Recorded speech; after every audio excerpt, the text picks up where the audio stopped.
Top, c'est parti, je vous sens chaud bouillant, la patate, là vous êtes chaud, vous êtes dans les starting blocks et là vous cherchez un local. Au niveau des locaux, vous avez plusieurs possibilités. Donc pour une exposition, ça peut se faire selon votre niveau, selon vos exigences. Vous avez énormément de lieux possibles. Donc je vous ai fait un petit listing qui se trouve d'ailleurs en dessous de la vidéo. Donc au niveau des salles pouvant accueillir une exposition, vous avez par exemple un festival de photographie. Ça peut être un super truc justement parce que vous êtes regroupé avec tout un groupe de photographes, mais vous avez peut-être une salle ou un morceau de salle, etc. Vous avez ensuite les médiathèques, donc tout ce qui est bibliothèque, médiathèque, selon votre ville, selon les possibilités. Vous avez ensuite les bâtiments administratifs, comme le conseil général, la mairie, la communauté des communes, ce genre de choses. Ensuite, vous avez les musées. Vous avez aussi l'office du tourisme. Si vous faites beaucoup de paysages et que c'est vraiment des photos qui sont de votre secteur, ça peut permettre justement de promouvoir la ville. Donc du coup, l'office du tourisme, ça peut être un super moyen justement aussi. Ensuite, vous avez les restos, les cafés, vous avez les galeries commerciales et après, vous avez les galeries privées. Donc quand je parle de galerie commerciale, c'est la galerie que vous pouvez avoir dans Carrefour, Jean Casino, ce genre de grande surface. Ensuite, vous avez les galeries privées. Donc là, c'est une société en fait qui fournit des murs, tout simplement avec un éclairage. Vous venez, vous payez et vous vous installez. Vous déposez justement tous vos tableaux. Ensuite, l'exposition se fait dans ce lieu. Alors, c'est vraiment un endroit qui est vraiment spécifique. Donc, c'est un endroit, la galerie privée, c'est le summum. On sait que voilà, quand on va à cet endroit-là précisément, c'est pour voir de l'exposition.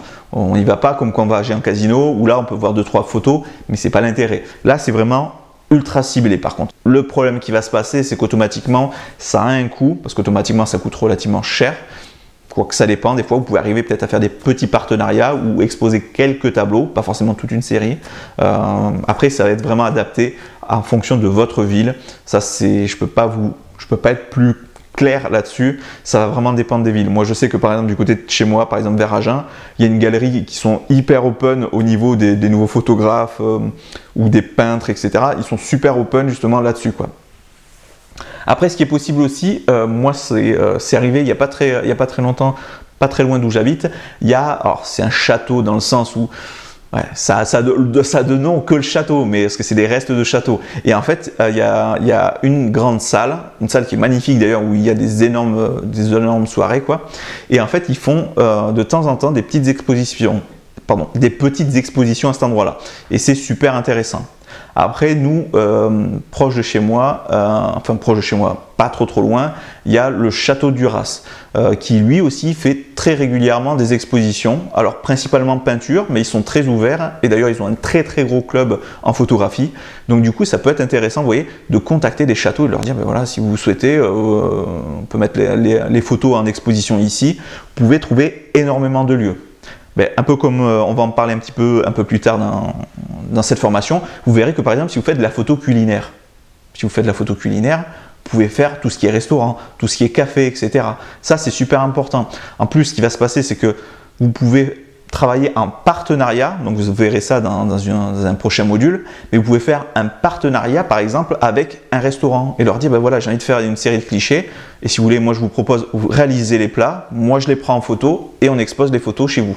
Ce qui fait qu'en fait, tout ce que vous aurez à payer, en fait, ça sera les tirages et les cadres. La matière première, c'est-à-dire ben, tout ce qui est nourriture, tout ce qui est plat, vous n'aurez pas à les payer. Tout ce qui est frais de location de salle, vous n'aurez pas à la payer parce que justement, pour le restaurant, ça permet de promouvoir un petit peu leurs plats, etc. Donc du coup, en termes de frais, comme j'ai dit, vous avez quoi? Vous avez simplement les tirages, les cadres, alors selon le format que vous faites, quoi. Mais sinon, en frais, vous avez pas grand-chose. Après, en termes de vernissage, à la limite, vous pouvez faire une petite négociation avec justement le restaurant, en leur disant, voilà, moi je vais vous fournir les cadres, par contre, par exemple, peut-être pendant un mois, 2 semaines, un mois ou peut-être un peu plus, ça dépend. C'est vraiment à vous à négocier et dire voilà, je fais un vernissage qui durera peut-être 6 mois, après peu importe.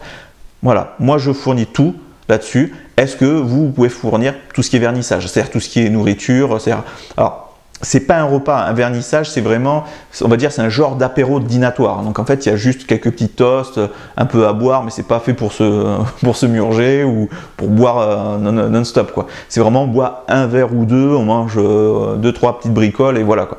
Donc du coup, avec un restaurant, ça peut être super intéressant. Si vous aimez la photographie culinaire, c'est un super truc. Vous avez plein de petits restaurants. Le mieux, c'est ça que je vous conseille, c'est de contacter les restaurants qui viennent de se créer en leur disant, voilà, vous lancez votre restaurant. Si vous êtes bon cuisinier, vous me présentez des plats et moi je les prends en photo et je les mets en valeur, quoi. Et du coup, ça peut être super sympa justement, ça peut être une super expérience si vous aimez déjà la photo culinaire et que vous avez envie de vous lancer vraiment dans un projet. Là, vous allez travailler justement avec cette société-là et du coup, ça peut être super génial, quoi. Donc voilà. Donc après, ça c'est les partenariats, mais ça on verra ça dans un prochain module. Donc comme je l'ai expliqué au niveau des salles, vous pouvez très bien chercher par exemple une médiathèque, les bâtiments administratifs, conseil général, les mairies, les communes, etc. Ce qu'il faut faire, alors ça on le verra peut-être un petit peu plus tard, mais bon je vous en parlais de suite, les médecins. Les médecins adorent l'art. Et ce qu'il faut savoir, c'est que au point de vue de leur compte, c'est hyper important. Il faut savoir que quand un médecin achète une œuvre, alors médecin, dentiste, etc., à partir du moment où ils achètent une œuvre, c'est une œuvre sous la société. En fait, c'est le cabinet dentiste qui va acheter l'œuvre et pas la personne physique en fait.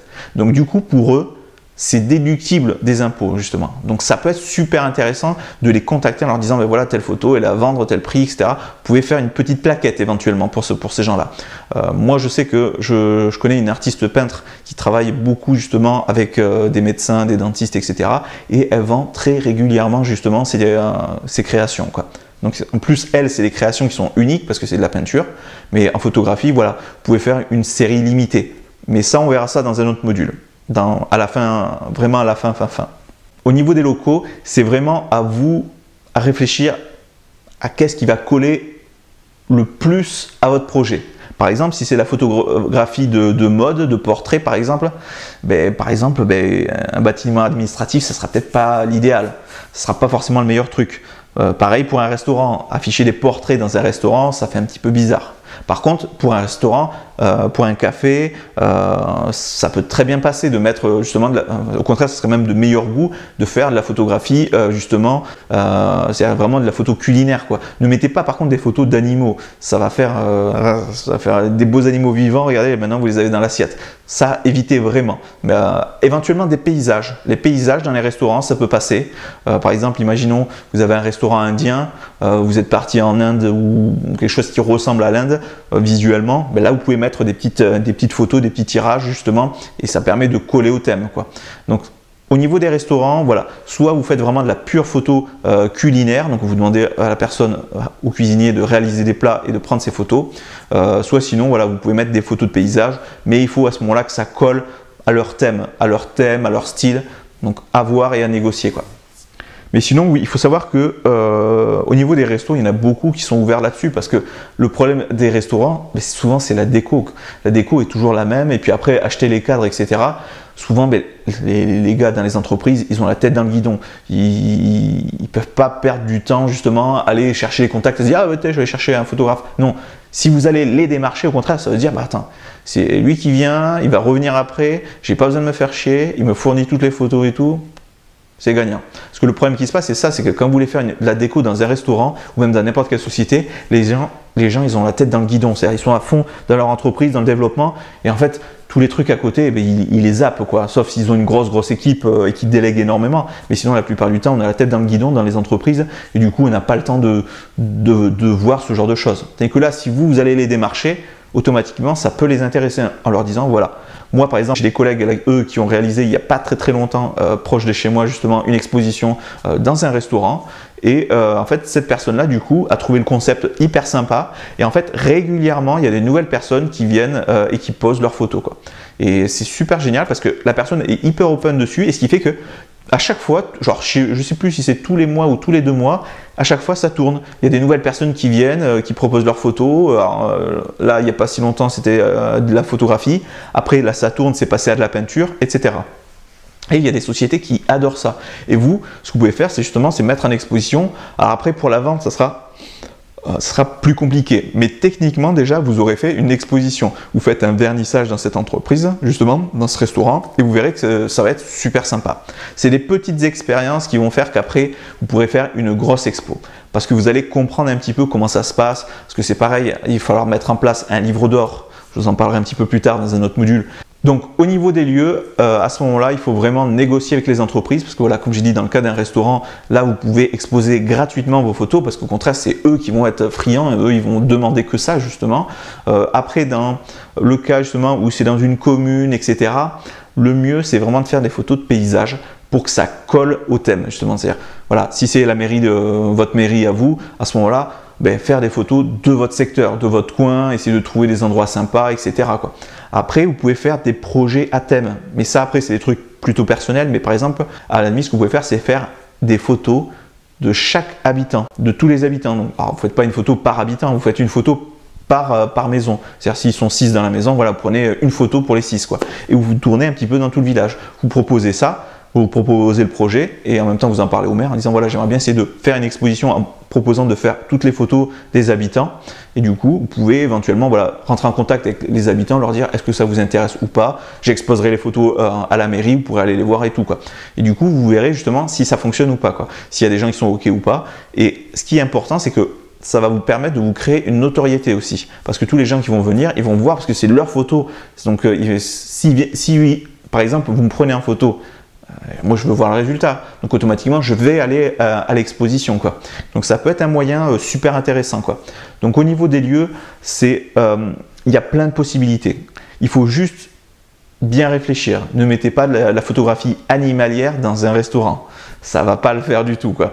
Surtout si vous mettez des photos d'animaux dans un restaurant grillade, il y en a, ça va pas trop passer. Puis même à mon avis, le restaurant il va pas dire oui. Vous mettez des photos de la nature, oui, mais des photos d'animaux parce qu'après ils les ont dans l'assiette, je pense pas que ça va fonctionner quoi. Alors ensuite, là maintenant on va parler des frais parce que là automatiquement certains vont vous demander éventuellement de payer une salle. Alors pour tout ce qui est mairie etc, moi je vous conseille dans un premier temps de prendre contact avec la mairie, leur dire voilà qu'est-ce que vous avez comme salle de disponible au niveau exposition, parce que moi par exemple une mairie qui est pas très loin de chez moi, elle possède 6 salles, il y a 6 salles, donc il y en a qui sont vraiment très très grandes, il y en a qui sont plus petites, il y en a qui ont une taille parfaite justement pour l'exposition. Donc après rentrer en contact avec eux pour voir un peu déjà ce qu'ils peuvent vous proposer en termes de salles, parce qu'il faut vraiment déjà avant de démarrer votre exposition trouver la salle qui vous correspond, essayez de trouver une salle qui soit. Si vous savez que si en tête vous avez par exemple l'idée de faire 50 photos, il faut quand même avoir un grand espace quoi. Ou sinon vous allez devoir réduire en termes de quantité de photos ou trouver une salle plus grande, etc. Donc l'idée va être de savoir à peu près le nombre de photos que vous souhaitez faire. Par exemple, si vous souhaitez faire 20 clichés, ce qui est un bon nombre, si vous faites des grandes tailles, 20-30 photos, c'est bien. Quand vous faites des formats vraiment A3, du 50 par 70 ou ce genre de choses, par exemple, 20-30 photos, c'est bien. Parce que vous verrez qu'après, il faut quand même de l'espace. Il ne faut pas qu'il y ait une photo là, une photo juste là. Il faut laisser de l'espace pour aérer justement votre photo, quoi. Parce que si elles sont beaucoup trop serrées, voilà, c'est vraiment comme ça, c'est pas agréable. Il faut vraiment donner de l'espace, surtout si vous avez des gros tirages, quoi. Ça, c'est hyper important, quoi. Donc au niveau des frais justement, au niveau des locations de salles, le mieux c'est de vraiment négocier. Moi par exemple pour mon cas, là j'étais en préparation justement pour une salle d'exposition et je leur ai expliqué un petit peu le projet. Moi je lui ai dit ben voilà, moi je veux faire une exposition, le sujet c'est universel, c'est le nom de mon exposition justement, et en fait je vais faire une exposition vraiment sur tous les styles de photos. Je vais partir de la macrophotographie, c'est-à-dire de quelque chose de très petit pour aller à quelque chose de très très grand. Donc mon projet c'était macrophotographie, ensuite photographie de paysage, photographie animalière, photographie de portrait et ensuite astrophotographie, donc quelque chose d'immense. Donc on partait d'un tout petit truc, on partait au paysage et puis en plus après le paysage il y a les animaux qui arrivent, en plus après il y a les hommes et après c'est le monde, c'est l'univers. Donc c'est ça moi mon projet qui s'appelait justement universel. Et donc du coup c'était vraiment l'intérêt, c'était de créer ça. Donc j'ai parlé du projet, la personne trouvait ça super sympa et à la base je savais que je devais payer la salle. Hein. Enfin c'est pas que c'était convenu, mais en théorie normalement c'est comme ça que ça se passe. Mais il me posait plein de questions sur le projet. Il me dit ouais machin, mais au niveau de la ville, est-ce que vous faites des vidéos? Parce que moi, il savait que je faisais des vidéos sur YouTube, etc. Donc j'expliquais un petit peu tout le projet. Moi je lui dis après, moi mon objectif c'est de communiquer un maximum sur le projet. Moi je lui dis par exemple les maisons de retraite, parce que nous après pas très loin de chez moi il y a un centre d'handicapés, donc du coup communiquer avec eux, etc. Rentrer en contact avec les écoles, parce que moi le projet justement c'était de faire ça sur 2 semaines et de proposer des ateliers photos quoi. Et donc du coup faire venir éventuellement 1 ou 2 classes, les gens venaient, ils regardaient les photos, faire un petit atelier photo, etc. quoi. Et donc du coup le fait d'avoir dit tout ça à la personne qui s'occupait justement alors je sais plus comment ça s'appelle, mais qui s'occupe justement de faire les dossiers pour la création d'exposition, la personne a été hyper enthousiaste. Elle m'a dit, puis à la fin elle m'a dit ouais, vous ce que vous aimeriez avoir, ça serait avoir la salle gratuitement. Moi sur le coup j'ai rien dit, moi j'ai dit voir ce qui est possible de faire quoi. Donc vous voyez comme quoi normalement la salle ça devait me coûter 280 €. Et là finalement il m'a dit écoutez votre projet a l'air vraiment super bien, il est vraiment intéressant, je vais en parler au maire et je vais voir éventuellement déjà s'il est d'accord pour pour fournir la salle gratuitement. Alors d'abord il y a le maire qui donne son premier accord et ensuite ça passe en conseil. En général si le maire est d'accord en conseil ça passe tout seul quoi.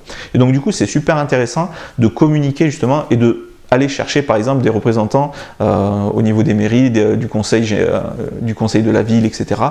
et de tenter de discuter avec eux. C'est toujours de la négociation et leur dire voilà, moi après je vais communiquer autour de ça, je vais faire la promotion en même temps de la ville, etc. quoi. Ça va ramener des gens sur la ville, quoi. Ça va faire venir des gens justement. Donc ça va vous créer un mini événement quoi.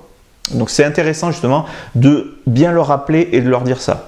D'ailleurs, vous verrez qu'au moment de l'organisation de votre exposition, vous verrez ça dans un prochain module, on va voir qu'il va falloir communiquer vraiment, il va falloir aller très très loin. Vous allez le voir dans le budget, dans tout ce qui est flyers, ce qu'on va devoir créer, mais vous allez voir que justement au niveau de la communication, c'est hyper important de préparer tout ça et de choisir des cibles, c'est-à-dire, comme j'ai dit, vous prenez la maison de retraite qui n'est pas très loin de chez vous, même si ce n'est pas forcément votre public cible, au moins ça monte au point de vue de la mairie, etc., que vous souhaitez faire venir les gens, et ça peu importe leur origine, peu importe leur âge, etc.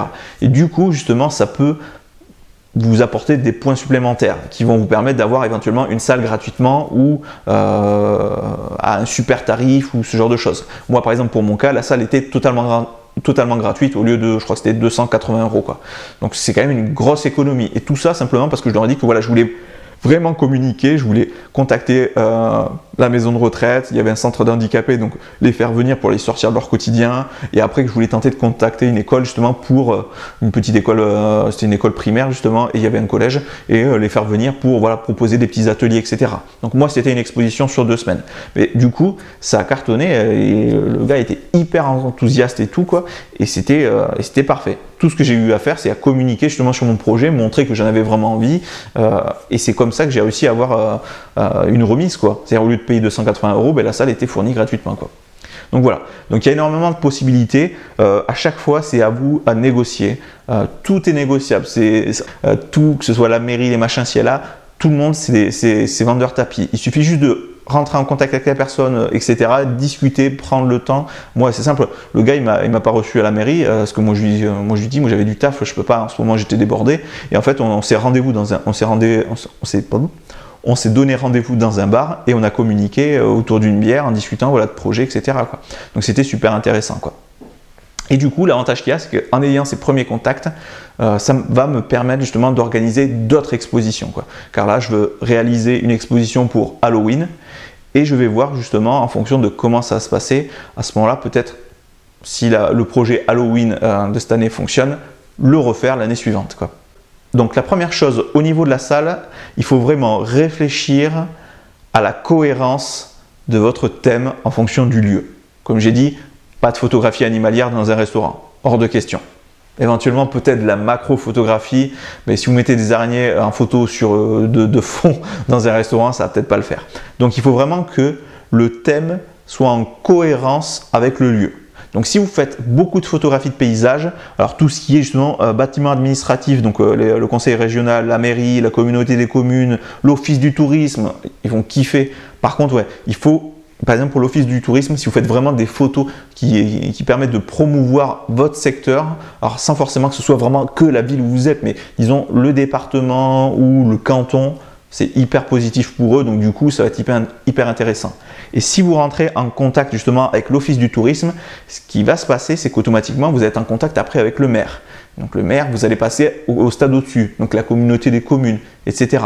Donc ça peut vraiment vous amener au fur et à mesure des années, en fonction des projets que vous avez. Ça se trouve, vous allez faire qu'une seule exposition. Ça se trouve, vous allez vraiment y prendre goût parce que vous allez voir que quand vous rencontrez les personnes qui viennent à votre expo et que vous leur expliquez pourquoi elle a été prise la photo, où elle a été prise, qu'est-ce qui vous a donné vraiment envie de déclencher au moment de la prise de vue, vous allez voir que c'est super génial. Moi, c'est ce que j'ai adoré justement quand j'ai fait ma toute première exposition, quoi. C'était quelque chose de super chouette, quoi.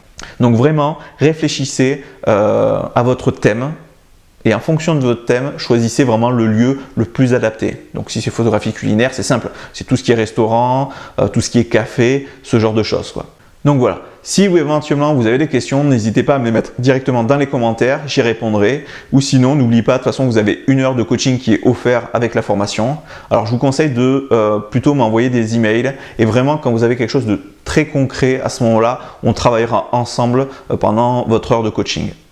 Après, vous avez toujours la possibilité aussi d'acheter 1 heure de coaching supplémentaire. Donc n'hésitez pas. Bon, moi sur ce, je vous laisse et je vous donne rendez-vous dans le prochain module.